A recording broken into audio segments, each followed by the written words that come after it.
저는 인생에서 세 번의 부르심을 받았습니다. 제일 먼저 가깝게는 35세에 목사로 부름을 받았고, 그리고 15세에는 예수님 믿는 자로 부름을 받았습니다. 그리고 지금으로부터 45년 전에 저는 1978년도 5월 달에 태어나면서 하나님의 부르심을 받았습니다.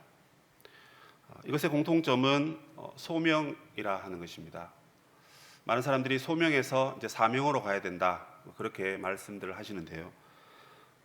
저는 크게 이 세 번의 소명을 통해서 하나님을 만났다 하는 것입니다. 많은 사람들이 소명이라고 말하면 직업으로의 부르심이 무엇인가, 이것을 생각합니다.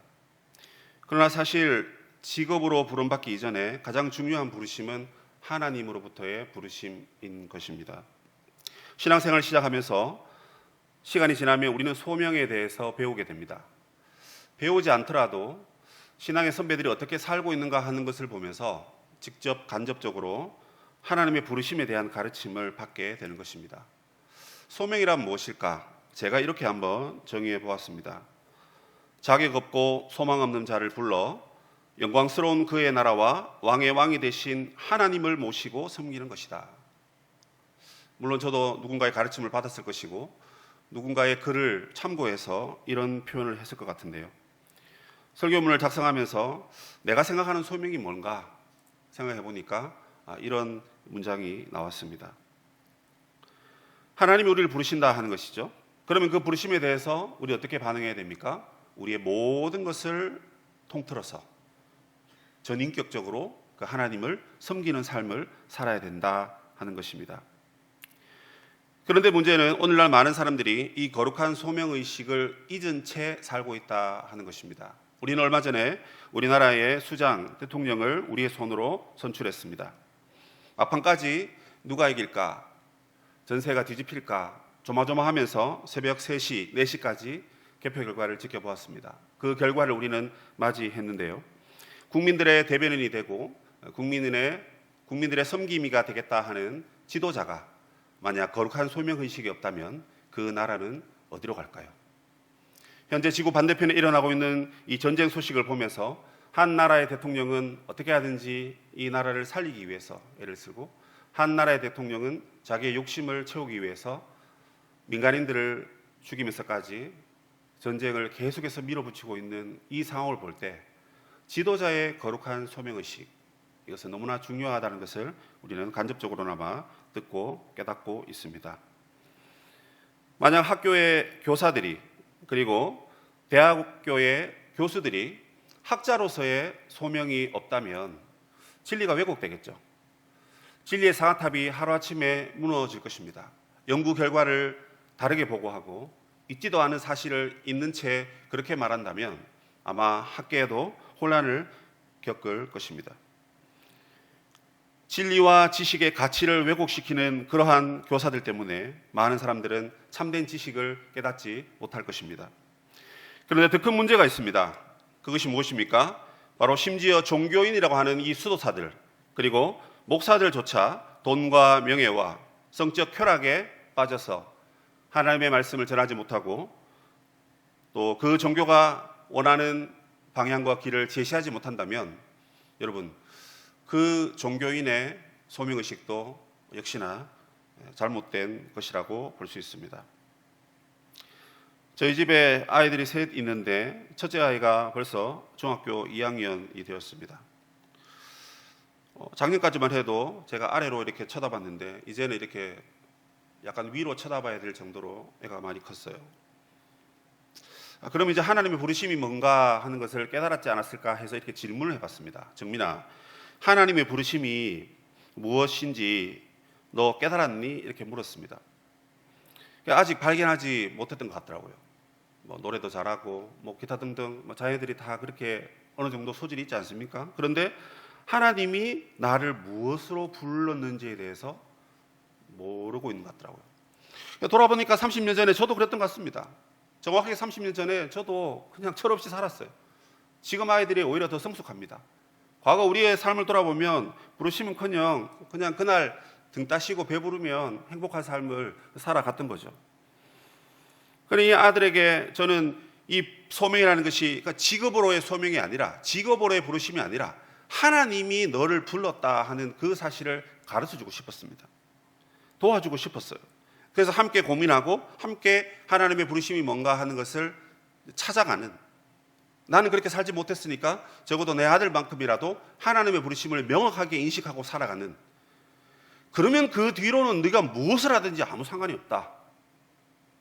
돈을 많이 벌어도, 돈을 적게 벌어도, 아무리 사람들이 좋아하는 직업이라도, 그렇지 않는 천한 직업이라 할지라도 아무런 상관이 없다. 그 얘기를 해주고 싶었습니다. 성도 여러분, 어떻게 생각하십니까? 여러분은 하나님의 소명, 하나님의 부르심을 정확하게 받았고 그 소명자의 삶을 지금 살아가고 계십니까? 그렇다면 여러분의 인생은 너무나 가치 있고 여러분 생의 전부가 하나님 보시기에 고귀한 인생이다, 그렇게 말씀드리고 싶습니다. 그런데 만약 그 소명의식이 없다면, 그런데 나는 돈을 많이 벌고 부유하고 명예가 매우 높고 많은 사람들이 나를 우러러본다 할지라도 하나님이 나를 불렀다 하는 그 의식이 없다면 오늘 이 밤에 하나님이 나를 불렀는가? 부르셨는데 내가 왜 못 깨닫고 있지? 회개하면서 하나님의 부르심을 깨닫는 시간이 되어야 할 것입니다. 출애굽기 3장은 너무나도 잘 아는 말씀입니다. 이 말씀을 계속 읽었습니다. 무슨 주제로 이 말씀을 전해야 할까? 먼저는 이 3장 말씀은 하나님께서 모세에게 나타나시고 그리고 나타나신 하나님께서 모세를 부르신 소명이죠. 부르신 이야기를 기록하고 있습니다. 1절에 보시면 모세가 그 장인 미디안 제사장 이드로의 양떼를 치더니 이렇게 되어 있습니다. 자, 자기 장인의 양떼를 치고 있다. 근데 그는 제사장이었다는 것입니다. 왜 갑자기 제사장입니까? 하나님이 섬기는 제사장이라는 겁니다. 그럼 여러분, 이 미디안 사람이 어디서 나오냐면 창세기 25장에 가보면 아브라함이 후처를 둡니다. 그 후처를 두는 가운데 2절에 보면 미디안이라는 사람이 나옵니다. 그 후손들이 바로 이 이드로의 가문입니다. 그들은 일찌감치 하나님을 섬겼던 것입니다. 그런데 이제 모세가 이제 시브라를 만나고 여차여차해서 이 장인의 양떼를 치고 있습니다. 이 무슨 말입니까? 지금 자기의 어떤 직업 또는 자기가 뭐 오너가 됐다든지 그게 아니라는 거예요. 한마디로 처가살이를 하고 있는 것입니다. 그 이드로의 양떼를 치면서 세월을 보냈습니다. 몇 년요? 자그마치 40년의 세월을 모세가 보내게 됩니다. 여기 치더니라는 이 동사는 계속해서 반복적인 행동을 말합니다.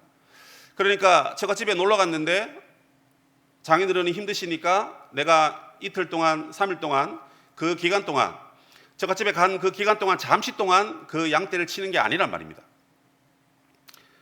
장인 집에 가서 처갓집에 가서 거기서 먹고 자고 하면서 계속해서 40년 동안 그 양을 계속 쳐왔다는 것입니다.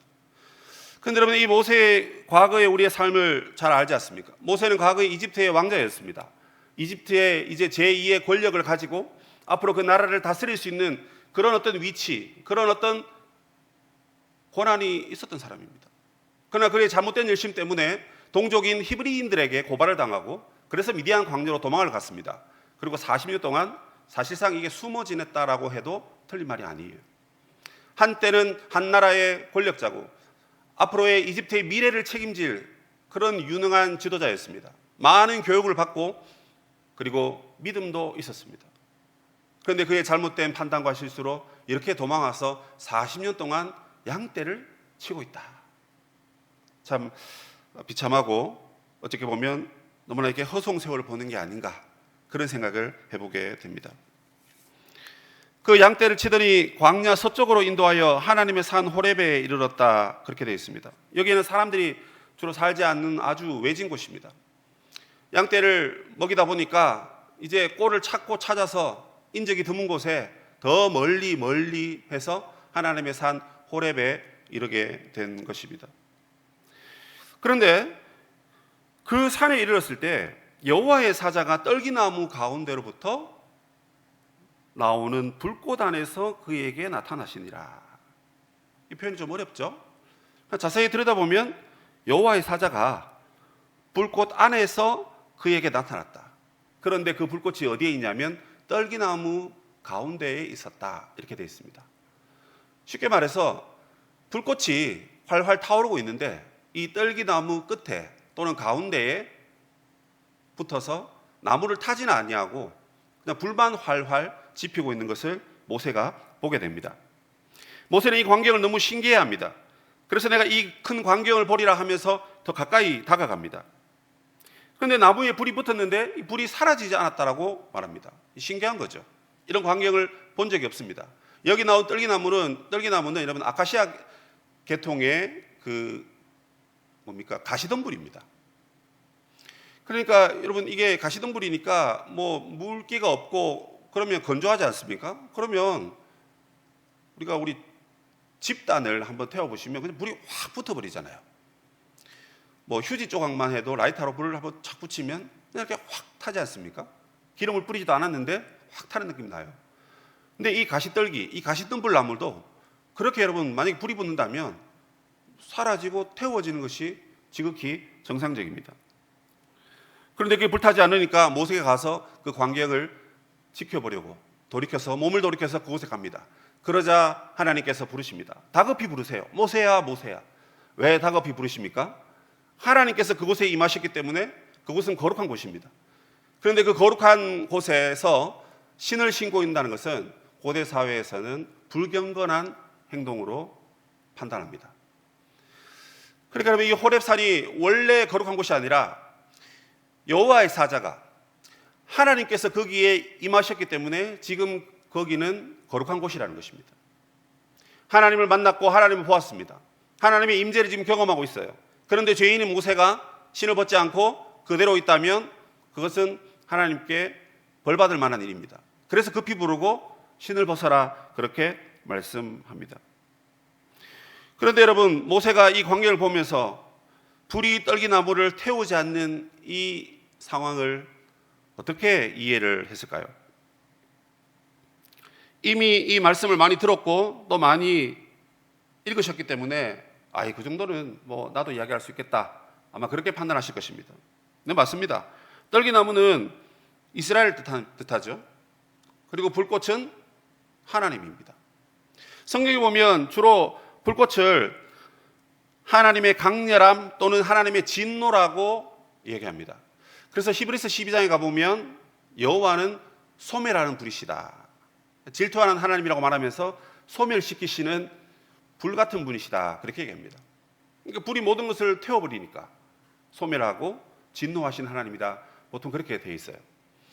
그 외에도 여러 성경을 보면 하나님께서 불꽃 가운데서 우리에게 임재하신 말씀들이 많이 나옵니다. 좀 몇 가지를 살펴보면요. 먼저 출애굽기 24장 17절에 이런 말씀이 있습니다. 한번 띄워주실래요?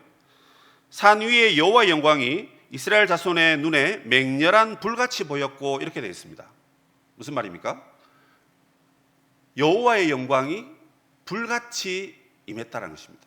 그럼 이 산은 여러분 어느 산이겠습니까? 신의 산입니다. 출애굽기 24장이니까 거기에서 하나님의 말씀을 받았던 그곳이거든요. 거기서 하나님께서 불같이 나타나셨습니다. 출애굽기 19장에도 이런 말씀이 있어요. 신의 산에 연기가 자욱하니 여호와께서 불 가운데서 거기 강림하셨다. 그렇게 되어 있습니다. 이 두 구절을 보면 불은 곧 하나님의 임재를 상징하는 것입니다. 하나님이 여기 왔다라는 것입니다. 지금 여러분 떨기나무가 있는데 그 앙상한 나무가 있는데 고통받아서 신음하고 울고 부르짖는 그들에게 누가 온 것입니까? 하나님께서 지금 오셨다는 것입니다. 그 불이 하나님이시기 때문에 그렇습니다. 그런데 좀 더 재밌는 말씀은 신명기 4장에 이런 말씀이 있어요. 좀 길어요. 여호와께서 너를 교훈하시려고 하늘에서부터 그의 음성을 듣게 하시며 땅에서는 그의 큰 불을 내게 보이시고 네가 불 가운데서 나오는 그의 말씀을 듣게 하셨다. 그러니까 땅에서 하나님의 큰 불을 보이시고 그 다음에 그 불 가운데 뭐가 나온다고요? 하나님의 말씀이 나온다는 것입니다. 이걸 여러분 엘리야가 탈진해서 쓰러져서 허덕거리고 있을 때 하나님께서 말씀하신 열왕기상 19장에도 이런 말씀, 비슷한 말씀이 나와요. 또 지진 후에 불이 있으나 불 가운데서도 여호와께서 계시지 아니하더니 불 후에 세미한 소리가 있는지라 이렇게 말합니다. 뭡니까? 지쳐있는 엘리야를 하나님께서 위로하시고 격려하십니다.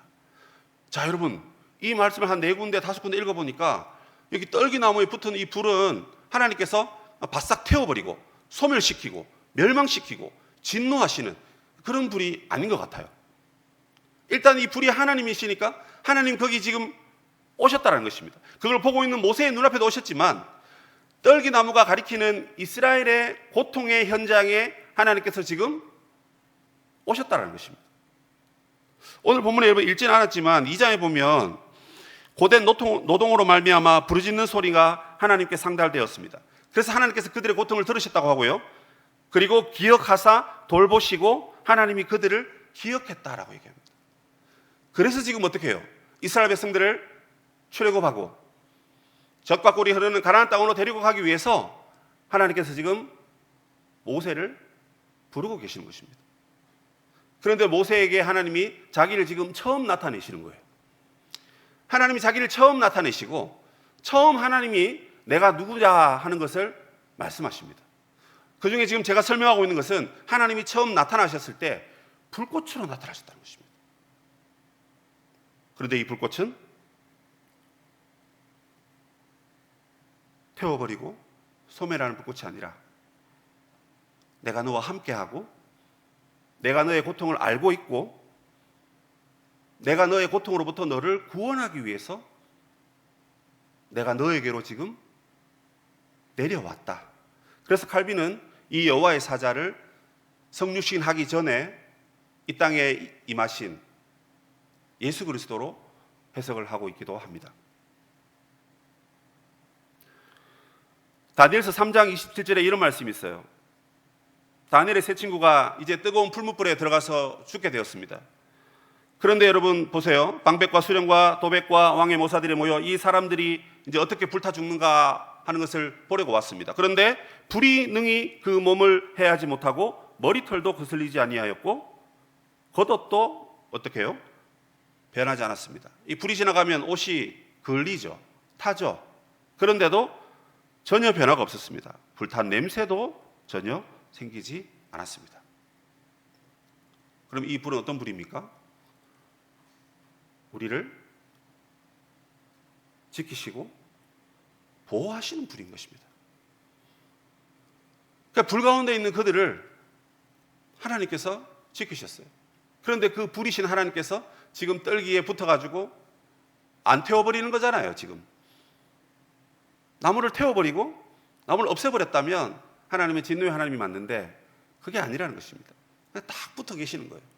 그래서 그들에게 힘과 위로를 주시려고 모세에게 하나님이 자기를 그렇게 나타내신 것입니다.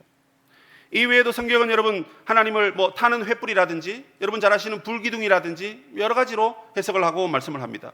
이 모든 불을 종합적으로 볼 때 하나님께서는 지금 메말라버린 가시나무 떨기에게 생명의 불을 더하시려고 하늘에서 친히 모세에게 그리고 이스라엘에게 이 땅에 내려오셨다는 것입니다. 오늘 이 시대를 살아가는 하나님의 백성인 우리들에게도 성령의 불로 저와 여러분에게 다가오셨다.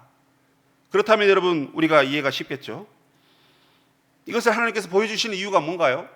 내가 너희들의 고통을 알고 그 고통으로부터 내가 너희들을 이제 구원하려고 왔다라는 것입니다.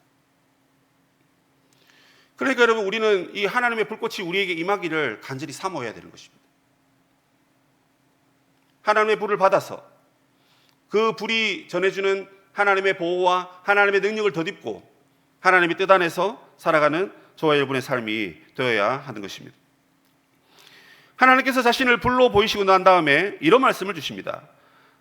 6절이죠. 나는 내 조상의 하나님이니 아브라함의 하나님, 이삭의 하나님, 야곱의 하나님이라. 그러자 모세가 하나님 배웁기를 두려워하여 얼굴을 가렸다 이렇게 되어 있습니다. 여기서 말한 하나님은 나는 너희 조상들의 하나님이다 그렇게 말하는 겁니다. 어느 쪽으로 보면 너희 아버지의 하나님이다 이렇게 되어 있어요. 간단한 표현인데 그러나 이 표현들을 예수님께서 복음서 기자들이 무려 3번이나 이 구절을 언급하고 있습니다. 여기서 말하는 하나님 어떤 하나님이냐? 앞에 불은 우리를 지키시고 보호하시는 하나님이라면 여기서 말하는 하나님은 우리를 살리시는 하나님이다 하는 것입니다. 그러니까 이게 두 개가 연결이 되는 거죠. 하나님 자기를 불로 나타내시고, 그리고 뭐예요? 그 불에서부터 말씀이 나오는 거예요. 아까 전에 신명기 말씀에 불 가운데서 하나님이 말씀하신다 했지 않습니까? 그 말씀이 뭐냐? 나는 내 조상의 하나님이다 하는 것입니다. 그러면 이 조상의 하나님이 가리키는 것이 무엇이냐? 나는 살아계신 하나님이다 하는 말씀을 말하고 있는 것입니다. 그 근거의 말씀이 어디냐면 누가복음 20장 27절 말씀입니다. 그 말씀을 한번 한 목소리로 읽어보면 좋겠습니다. 시작. 죽은 사람이 살아난다는 사실.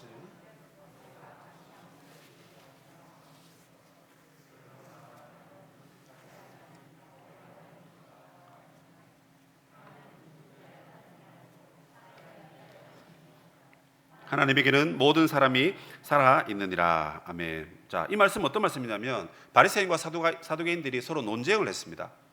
이게 이제 이스라엘의 여러 이제 문파들 중에 대표적으로 바리새인과 사두개인들이 있습니다.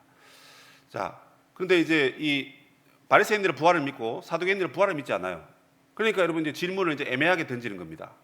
어떤 질문을 던지냐면 7 형제가 있는데 맏형이 후사가 없이 죽어버린 거예요. 그러니까 제사를 상속할 수 없으니까 어떻게 해요? 둘째 아들이 형수와의 관계를 통해서 아이를 낳아서 그 재산을 이어줘야 됩니다. 그런데 그렇게 하다가 7명이 다 후사가 없이 죽은 거예요. 그리고 그 형수도 죽었단 말입니다. 그래서 이제 천국에 갔어요. 그러면 과연 누구의 이제 남편이고 아내냐?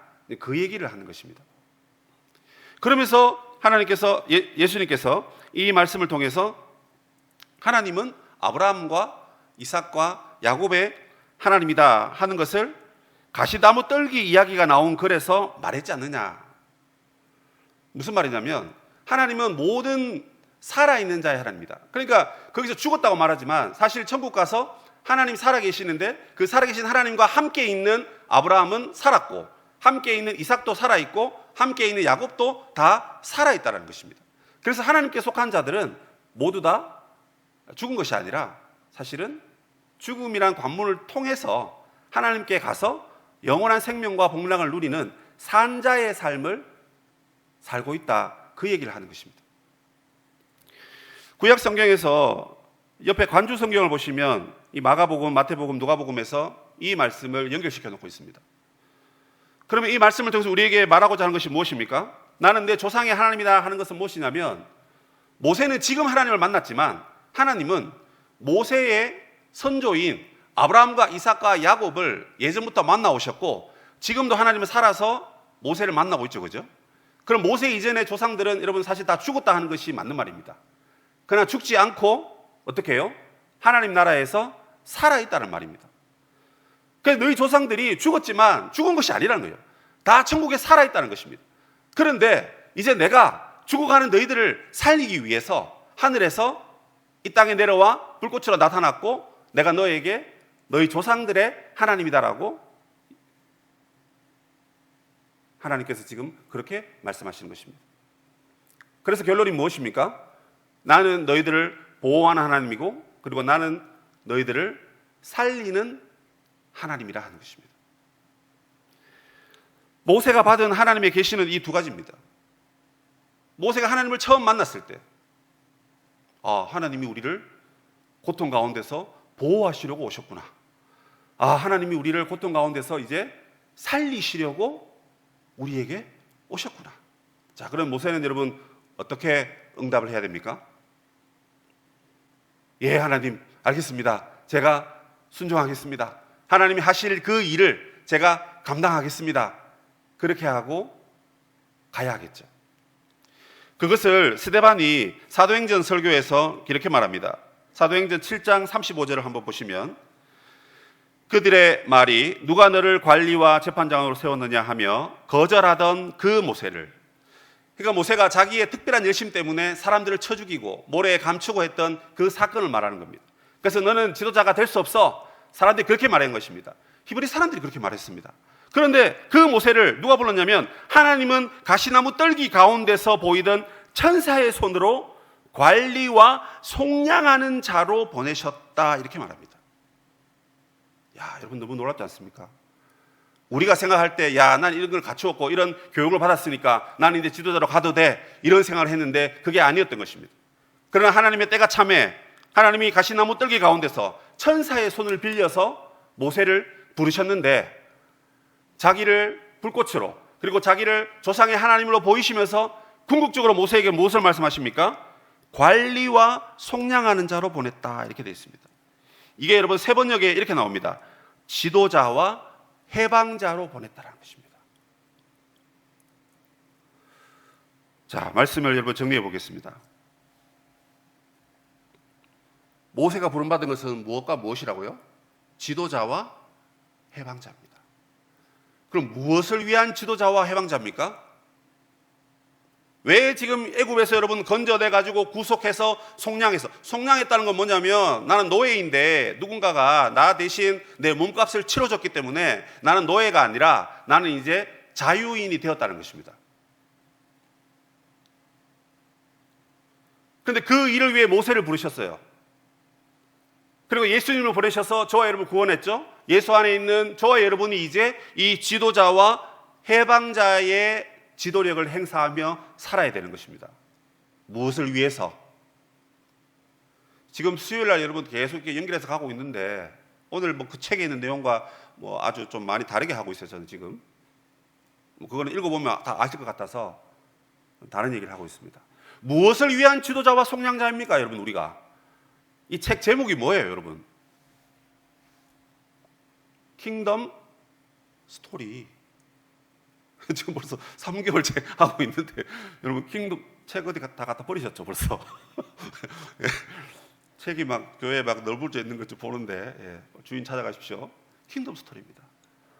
하나님 나라를 세우는 지도자, 하나님 나라를 이 땅에 선포하면서 죄와 사망의 권세에 억눌려 있는 그들을 해방시키고 자유케 하는 그 지도자로 여러분, 저와 여러분이 지금 부름받았다는 사실입니다. 그게 여러분 비단 목회하는 저만을 얘기하는 게 아니에요. 이번 주에 선출되는 장로님, 권사님, 집사님들을 두고 한 말도 아닙니다. 적어도 예수 믿어가지고 하나님의 불꽃이 우리 가슴에 있는 사람들, 예수 믿어서 나는 내 조상의 하나님이라, 내 조상들이 죽지 아니하고 다 살아서 지금 천국에 거하고 있는데, 내가 너도 살려서 부활시켜서 영원한 생명을 주어가지고, 비록 이 땅의 인생이 더덥다 하나 이 땅의 인생은 화살같이 잠깐 갑니다. 그러나 이 세상 이후에 하나님의 나라에서 영원한 삶을 살게 될 그 삶을 하나님 우리에게 지금 맡겨주셨습니다.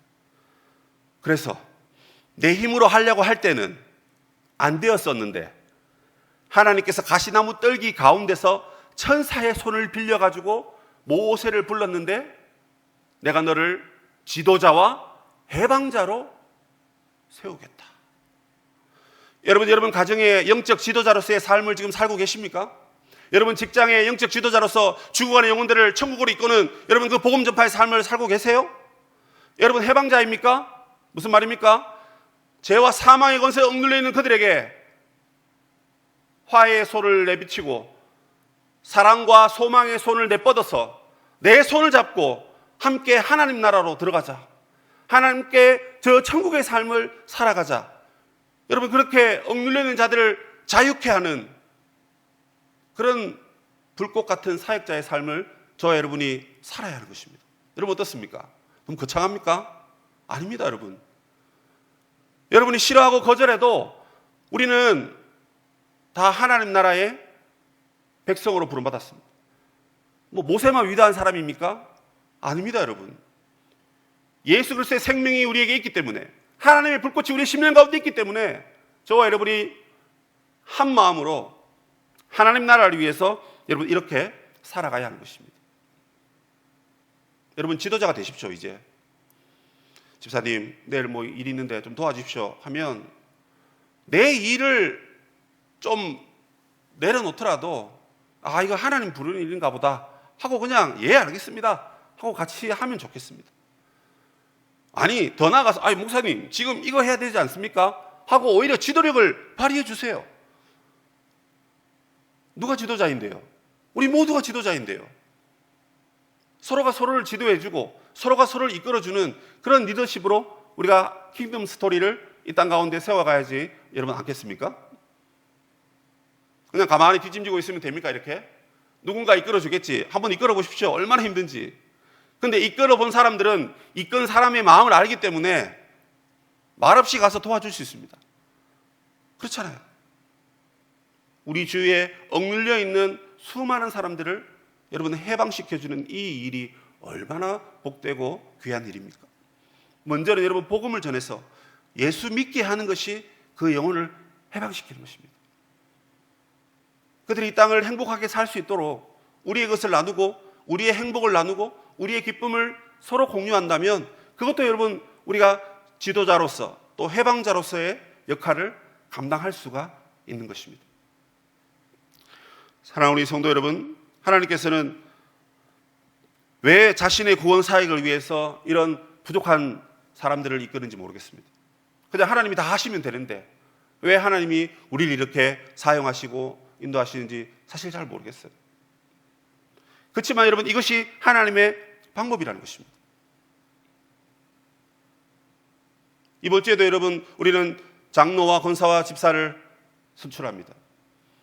우리가 투표하지만 사실 하나님의 뜻이 무엇인지를 헤아리고 발견하는 시간이라고 말하죠. 그런데 여러분 우리가 왜 이런지 모르겠어요. 장로님 5분 뽑으면 될 사람 1명밖에 없네. 그리고 그냥 1명만 딱 뽑혀요. 집사님 15분인데 한 3명 뽑으면 되겠다. 권사님 15명, 아이고 지금도 권사님 많은데 무슨 20명이나 뽑아. 한 4명 뽑으면 되겠네. 그럼 여러분 누가 지도하고 누가 여러분 해방시킵니까? 물론 그 직분을 받지 않아도 우리 모두 다 그렇게 살아가야 되지만 그래도 좀 더 헌신하라고 좀 더 앞에서 움직이라고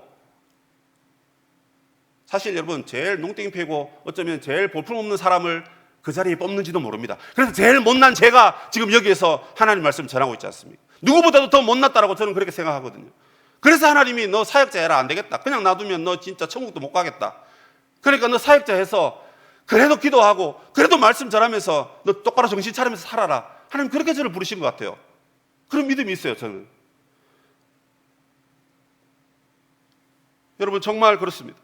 이 지도자와 해방자를 세우기 위해서 오랫동안 기도하고 준비하고 후보자를 발표하고 그렇게 지금까지 왔습니다. 지금까지 여러분 계속 기도하셨겠지만 한 3일 남았죠? 좀 더 우리 기도했으면 좋겠습니다. 하나님 모세를 부르셨던 것처럼 이 땅에 하나님 나라를 선포하고 이끌 만한 지도자를 세워주시고 그리고 하나님 나라의 해방함을 나타내는 귀한 동역자들이 선발되게 해 주시옵소서. 그리고 나는 그렇게 후보에 들지 못하고 또 뽑히지 않았더라도 그것이 저 뽑힌 사람들의 사역만이 아니라 그들이 이끌면 나도 믿음으로 순종하고 함께 가는 동력하는 지도자와 해방자의 삶을 우리 서울시민교회 전부가 살 수 있게 해 주시옵소서. 그래서 저는 이미 안수 받았고 목사니까 사실 더 뽑힐 것도 없어요. 그런데도 참 가슴이 두근두근거립니다. 왜요? 하나님이 또 한 번에 이 지도자를 세우셔서 이 땅에 하나님의 나라와 복음을 위해서 사용할 만한 귀한 일꾼들을 세우시는 게 이게 하나님 보시기에 얼마나 귀할까? 얼마나 귀할까? 하나님 마음을 품고 우리도 여러분 하나님 나라를 세워가는 하나님 나라의 이 불꽃 같은 사역자, 하나님이 가시나무 떨기에 불꽃으로 임하셨으니까 우리도 하나님을 닮아서 여러분 불꽃 같은 사역자로 이 땅에 서면 좋겠습니다. 히브리서와 시편에서 하나님께서 자기의 사역자들을 불꽃같이 삼는다 그런 말씀이 있어요. 하나님의 보호하심과 하나님의 영원히 함께 하시는 그 은혜가 그 사역자들 가운데서 나타나게 될 것이다 그 말입니다. 그러니까 여러분 우리가 사명자를 사역자를 잘 뽑아 놓으면요 교회가 그냥 여러분 기쁘지 않겠습니까? 가만히 놔둬도 그 사람들이 막 열심히 일하고 이끌어주고 해방시켜 주니까 물론 우리도 열심히 하지만 그분들이 또 얼마나 열심히 할까요?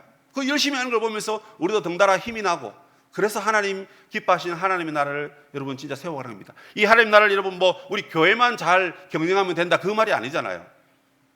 우리가 사는 모든 삶의 자리에서 예수 믿는 그 믿음으로 기쁘게 살아가면 여러분 거기에 하나님 나라가 임하게 되는 것입니다. 그러므로 우리 사랑하는 성도 여러분, 하나님 나라의 일꾼 되기를 사모하십시오. 그래서 지도자와 해방자가 되어서 이 땅에 천국 복음을 힘있게 전파하는 귀한 사명자로 살아가시기를 주 예수님의 이름으로 축복합니다. 아멘.